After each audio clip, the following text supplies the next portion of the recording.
Asalaamu calaykum waraxmatullahi wabarakaatu. Waa aniga Xudayfa Xaajiye, channelka daawanaysaana waa Xudayfa Vlogs. Kusoo dhawaada channelkeena. Fadlan haddaad channelka cusub tahay subscribe noo saar, videoga haddaad ka heshidna like noo saar. Waad mahadsantihiin saaxiibayaal. Saad iga wada sugayseen bacaa waxaan noo wadaa qisadeenii taxana ahayd ee la magac baxday Waraabo Dharle iyo weliba qaybteedii ugu dambeysay uguna xiisaha badnayd. Daawasho wacan. Markii uu dhahay ma sii wada socon doono aad ayaan u niyad jabay oo xitaa waan xanuunsaday naxdintii iskoolkii waan awoodi waayey cunto hadalkeed badaa qol mugdi ah ayaan isku soo xidhi jiray xaaladaydu way xumaatay oo waan qoomameeyey wixii aan sameeyey ayay tiri gabadhii balse qoomamo maxay taraysaa hooyadii oo igu ogeyd farxad iyo dadaal dheeriya ayaa waxay weydiisay waxa igu dhacay waxaan ku idhi hooye ma garanayo waxa igu dhacay balse waan xanuunsanahay kadib hooye waxay ii kaxaysay goob quraan saar ah iskuulkii xilligaa waxaa noqday dadka liiska natiijo xumada ugu horeeya taasna niyad jab iyo xanuun ayaan ka qaaday iskoolkaygii ma hayo jacaylkaygiina ma hayo ayay tiri gabadhii natiijada keliya ii muuqatay ayaa waxay ahayd inaan ninkaas helo si aan u dawoobo waxaan go-aansaday bay tiri inaan raadiyo wax kasta igu qaadato telefooniga ma qabanayo fariinna iigama soo jawaabayo ayay tiri gabadhii waxay tiri gabadhii anigu waxaan ahaa mar walba qof faraxsan balse arrimahaygii oo dhan iyo noloshaydii waxay iskugu soo aruurtay murugo waxaan deganin guri dabaqa maadaama aan jaar ahayn wiilkana mar walba uu dariiqaas marayo dushaas ayaan ka daawan jiray ilaa naf wax jecel ayaan ahay bay tiri gabadhii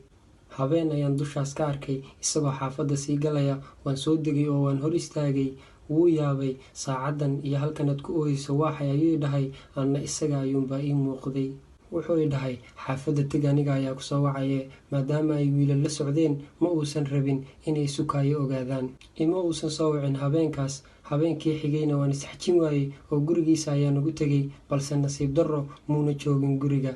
xilligaa gurigiisa waxaa joogay wiil yaroo inaabtigiisa waxaan ku dhahay fadlan isoo wac markuu yimaado hana u sheegin isaga inaan raadinayay haye ayuu dhahay wiilkii yaraa xaafaddii ayaan isaga laabtay waxoogaa markaan joogay ayuu fariinii soo diray wuxuu i dhahay wuu yimiday waan u yimid si aan wax badan uga dhaadhiciyo xitaa waxaan u sheegay dhibaatadan dartiis u maray balse sheekadaydu kuma aysan socon oo telefoon ayuu iskaga mashquulsanaa bay tiri gabadhii markii aan daalay ayuu mar qura ii soo jeestay wuxuu igu yidhi gabadh yahay filmaanta hindigaa badsatay maqal anigu niyad kuuma hayo balse haddaad hadalkayga un rabto waan kula soo hadlay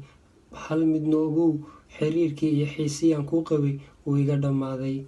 hadalkaas aadka u kulul markuu i dhahay aad ayaan u naxay oo ilinta ayaa dhabannaday buuxisay bay tiri gabadhii isaguse iima nixin ileen waa Waraabo Dharle muddo kadib wuxuu ku fikiray sidii uu iskaga keereebi lahaa wuxuuna i dhahay hooyadii keligii ayay dhashay waxayna rabtaa inay igu darto gabadh garoob ah oo aan faamil nahay waxaan ku idhi bay tiri gabadhii Salma waxaa tahay wiil aan weli guursan anna sidoo kale waadna og tahay inaan ku jeclahay haddii ay hooyadaa rabto gabadh xanaanaysa aniga ayaa diyaar u ah adigu u teg oo ka dhaadhici arrinta anna fursad iisii aan kugula noolaado ayaan ku idhi bay tiri wuxuu i dhahay abbaayo gabadha aan qaraabadan nahay ayay hooyey la rabtaa hadalna kuma celin karee adiga ayaa fudud ee nagu kala wad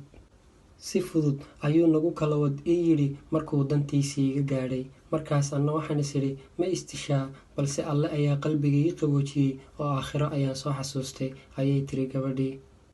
aad ayaan u dhibaatooday oo nolol kale iima muuqan la noolaanshihiisa mooyee bay tiri gabadhii muddo kadib waxa ay soo doontay wiilaan faamil nahay oo Kanada ku noolaa aabba ayaa ii soo bandhigay arrintiisa anna waan ka aqbalay oo waan guursaday hadda waxaan ahay xaas waxay ii joogta 2 carruura nolol farxad tii ugu wanaagsanayd ayaan ku noolahay bay tiri gabadhii Salma gabadhani waxay kusoo gabagabaysay dardaaran gabdhaha Soomaaliyeed waxaan rabaa inaan idhaa ha kuu iibsan jacayl jidhkaaga sababtoo ah waad waayi kartaa labadaba balse jacayl waxaad heli kartaa adigoo dhowrsan ayay tiri gabadhani haddii uu ku dhaho waan kaa tegayaa ee aad ku raaligelisa jidhkaaga maalintaas ayaad guuldaraysatay oo aad mari doontaa dhibaatada jacaylka intii aad qoomamoon lahayd noqo dhowrsan gabadhii Salma talo iyo tusaale ayay sukeen raacisay waxaa bartaa inooga qisadeenii Waraabo Dharle waxaan rajaynayaa weliba inay dad badan oo inaga midi cashir ka barteen waad ku mahadsantihiin saaxiibayaal sida wanaagsan ula socoteen qisada